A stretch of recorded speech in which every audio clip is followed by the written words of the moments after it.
Elliott's suspension upheld, will play Sunday. 224 Adam Schefter breaks down the process making Ezekiel Elliott eligible against the Giants and when we could see final word on the length of his suspension. 224,939 p.m. ETFRISCO, Texas Dallas Cowboys running back Ezekiel Elliott is eligible to play in Sunday's season opener against the New York Giants even though an arbitrator upheld Elliott's 6-game suspension handed down by Commissioner Roger Goodell. In a temporary restraining order hearing in the U.S. District Court in Sherman, Texas, on Tuesday, NFL attorneys acknowledged that, because of the timing of Harold Henderson's decision to uphold Elliott's suspension for violating the personal conduct policy, Elliott will be able to play in Week 1 against the Giants. Elliott's availability for Week 2 at the Denver Broncos and beyond is in doubt. Judge Amos Mazant said he will make a decision on Elliott's temporary restraining order by Friday at 6 p.m. ET. If the TRO is not granted and Elliott does not take the case further in the legal system, then the first game Elliott would be eligible to play would be November 5 against the Kansas City Chiefs. Elliott's attorneys said they intend to take the running back's case to the federal level if necessary. Mr. Elliott is looking forward to having his day in federal court where the playing field will be level and the NFL will have to answer for its unfair and unjust practices, Elliott's attorneys said in a statement. A spokesman for the Cowboys said the team has no comment on Tuesday's decision.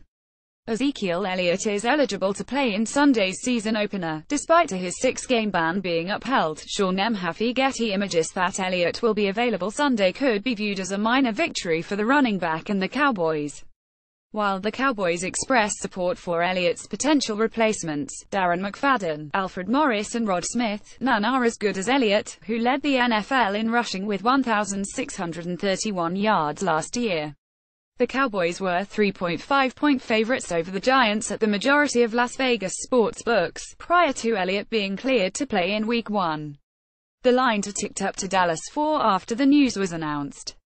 Elliott took part in Tuesday's meetings and walkthrough at the Cowboys' practice facility, the Star, in Frisco, Texas, before heading to Paul Brown District Court, roughly 50 minutes away in time for the hearing. He is expected to be at the Cowboys' full pad practice on Wednesday. On August 11, the NFL announced a 6-game suspension for violating the personal conduct policy, citing persuasive evidence Elliott committed physical abuse against Tiffany Thompson, a former girlfriend, at least 3 times in July 2016. Despite Elliott's ability to play Sunday, his attorneys issued a statement decrying Henderson's decision. We are extremely disappointed with Mr. Henderson's inability to navigate through league politics, and follow the evidence and, most importantly, his conscience, Elliott's attorneys said in a statement. The statement also contends that Elliott is the victim of a conspiracy orchestrated by the National Football League and its officers to keep exonerating evidence from the decision-makers, including the advisors and Roger Goodell. Elliott had his appeal heard last week in New York with 3 days of testimony lasting 25 hours from Elliott and multiple experts and witnesses, although Thompson was not allowed to be called. It was revealed during the hearing that the league's lead investigator, Kia Wright-Roberts, was not in the meeting with Goodell and the 4 advisors that reached the conclusion Elliott needed to be suspended. Roberts was the only NFL employee to interview Thompson, doing so 6 times, and she recommended Elliott not be disciplined. That is among the reasons why the NFLPA has gone to court to continue the fight on Elliott's behalf, believing the process lacks fundamental fairness. The NFL counters that the Deflategate case involving Tom Brady sets precedent that Goodell has the right to make such decisions.